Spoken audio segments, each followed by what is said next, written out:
공기구멍입니다. 공기구멍은 아직 밑에 이렇게 살아있죠. 밑에서 양쪽으로 갈라져 가지고 연소실의 밑으로 양쪽에서 이제 공기가 공급이 되는 그런 모델입니다. 자, 여기가 젤을 받아내는 재 청소구가 이쪽에 이렇게 앉을 겁니다.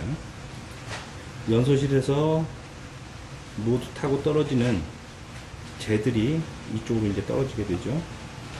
그것과 동시에 공기가 양쪽을 통해서 공급되면서 연소실로 바로 또는 뒤쪽에 있는 얇은 2차 공기 공급구로 바로 연결되는 통로입니다.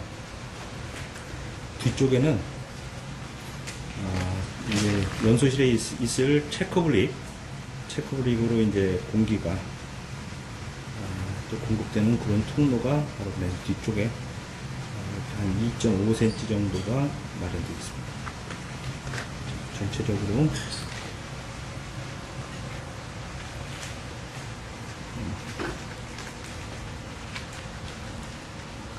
중간에 연소실의 하부를 받치고 있는 이런 브릿지 형태도 역시 공기가 자유롭게 필요한 곳으로 이동할 수 있는 그런 통로의 역할을 합니다.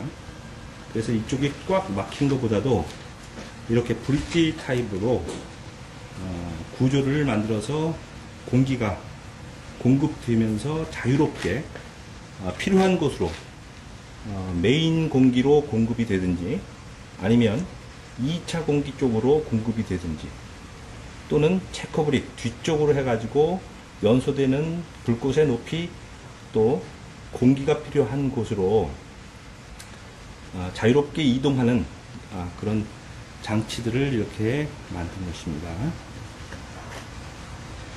자, 무엇보다도 이 구조에서는 연소실을 떠받치는 구조이기 때문에 구조력이 가장 중요합니다. 힘의 분배를 고르게 밑에 쪽으로 이제 이동시킬 수 있는, 받아낼 수 있는 그런 구조력이 가장 중요한 곳이죠.